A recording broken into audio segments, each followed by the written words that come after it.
the American Revolution, there was a man named Daniel Morgan. And Daniel Morgan didn't have a very happy childhood, and he kind of had to raise himself. And he started working for the British. He worked as a teamster, which means he drove wagons and hauled freight for people, hauled loads in his wagons with his horses. And when the British came to fight the French and Indian War, he joined the British Army because they would pay him better, and he worked for them until a very bad day. A British officer whacked him with his sword. He got mad at him for some reason and just kind of hit him with the side of his sword, whacked him. And Daniel Morgan didn't like that.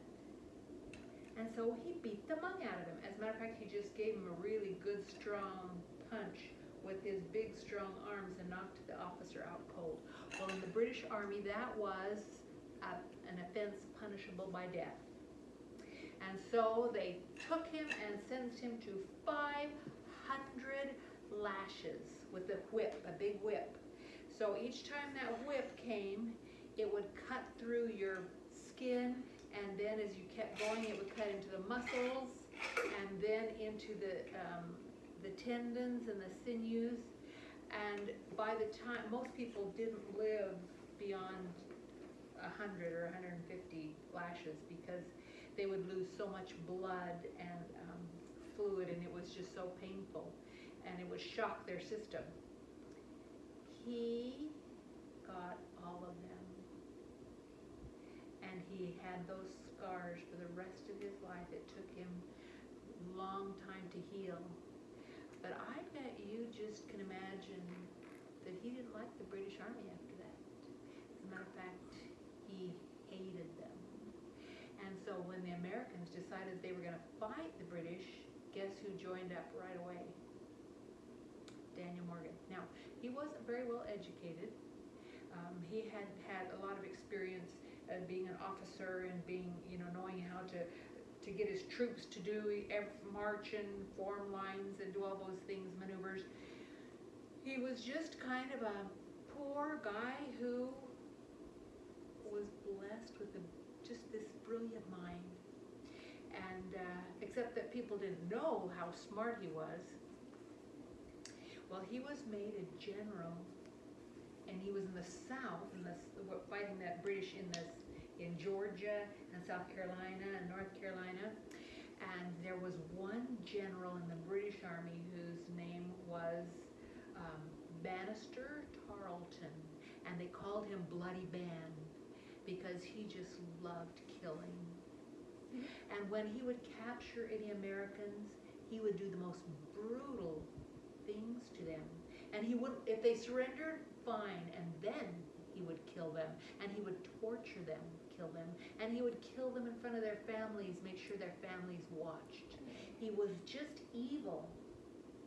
He was so evil that when the British finally surrendered, and the custom was to invite the generals and officers from the other side to a big dinner where we're friends again.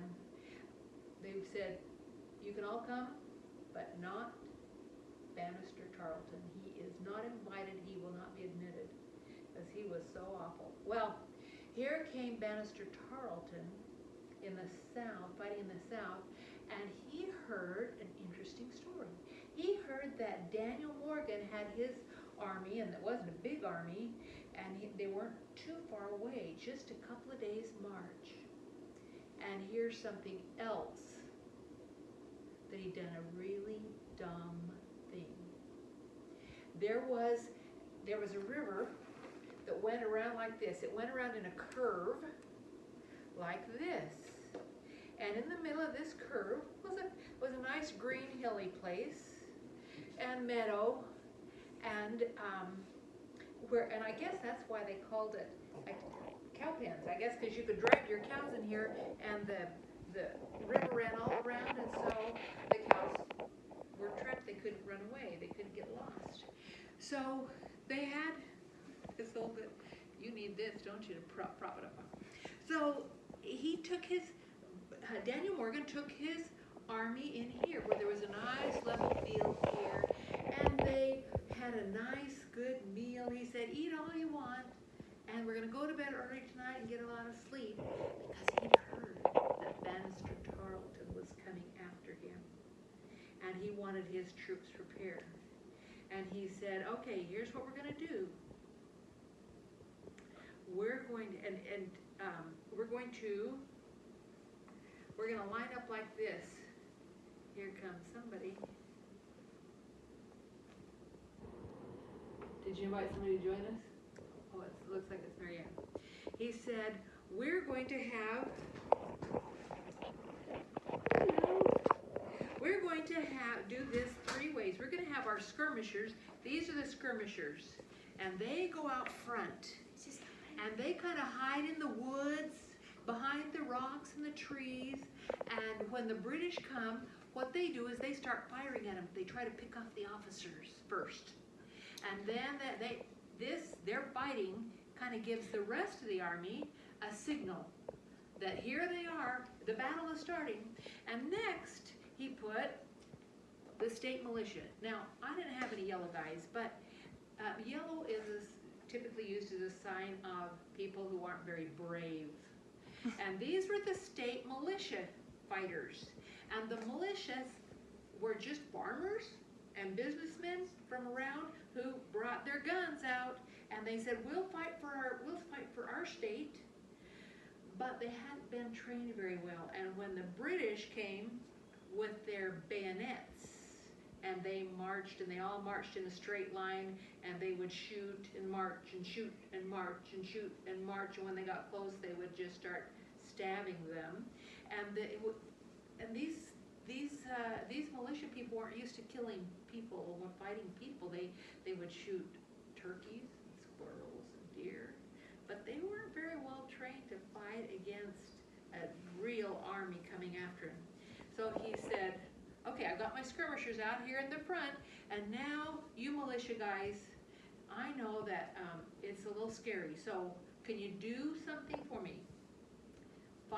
You fire your gun once at them, then you fire again at them when I tell you to, and then you can run away, okay? And they said, yeah, we can get 2 shots off. We can stay that long before we run away.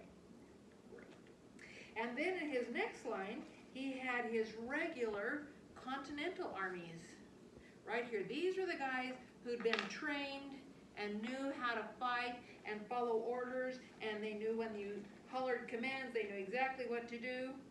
And so here they were back here. And so he told them, all right, when they come, you're going to follow orders, whatever we tell you to do. When we holler a command, that's what you do. And they said, we'll do it. We got it. So here came Bannister Tarleton. They're the British with their soldiers. Now, they had heard that Daniel Morgan had camped with his men out in this crazy place where there was no place to retreat. And that was one of the rules of war. You never fought a battle without a way to retreat if you started losing. Now, if the British came after them and Bannister Tarleton was the scariest of all, how were they going to get away? There was no way to get away. Do you think that made him think, I really got to fight hard? Well, here came Bannister Tarleton with his army. They're the redcoats, you know.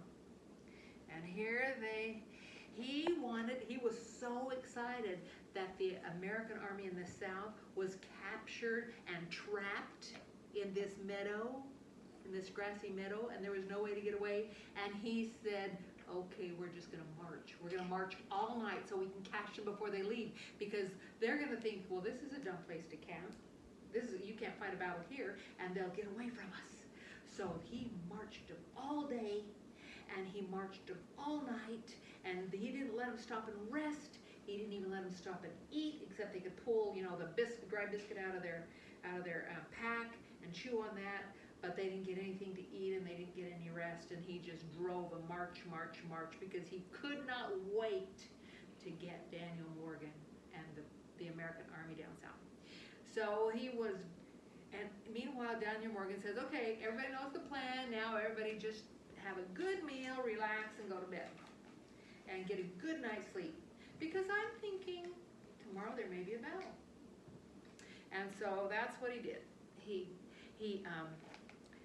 The men ate good, and they slept good, and they just felt happy and relaxed. And meanwhile, Bannister Tarleton and the Redcoats were marching all night. And the next morning, the skirmishers saw them, and they began shooting at them, shooting at their officers, and shooting at the front line from here and there, behind the trees and everywhere, so that the British couldn't really see where they were fighting. They were behind rocks and fences and those kinds of things. But then these guys knew, oh, it's our turn next. So the skirmishers did their job, and then they got closer, and now it was the turn of the militia. Do you remember what the militia was supposed to do? What? They're supposed to take 2 shots and then they can run. So he said, fire! And they shot. The army kept marching forward. Well, stand up, Mr. British. Well, maybe he got killed. We'll just pretend he got. So then Daniel Morgan said, fire! And they shot again, and then they ran away. And they couldn't really go very far, right? Because here was the river back here. So just on the far side of the hill. Ran away. And the British, see, these guys are getting killed everywhere, aren't they?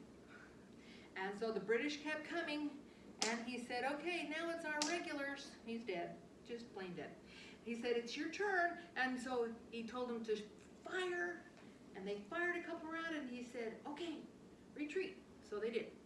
They climbed up this hill, but they didn't keep going. All of us, and these guys go outside, and they were running forward. The Redcoats were running forward, and they're running away. They're just cowards. We're going to get them. But these guys, all of a sudden, they got up the hill a little ways, and then they turned around, and they started shooting at them from up here, where they were a little higher up. And their bullets would go far and fast. And they were shooting from up here. And then the British all came in, and their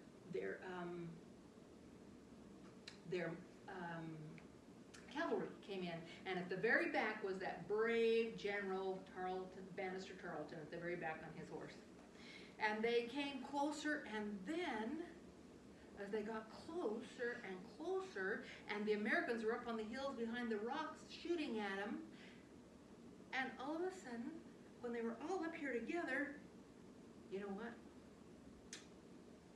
Here came, this is cavalry. It kind of looks like lions, but it was the closest thing I have to horses, so I don't know what my horse was.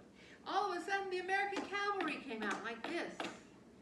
And they had them trapped on both sides. And then, here came the skirmishers from out behind the hill, and they joined the fight, too. Hey, you can't die yet, guy. We're not ready. And then, here came the militia, and they joined them. They weren't really afraid. They had just, this was all part of the plan. And so here they were. They had the British army surrounded. They were fighting on this side, and at the back they couldn't escape. And you know what? Those poor British guys who were exhausted, and they were hungry, and they had no energy, and they find themselves, they call this a double envelopment, where they're completely surrounded.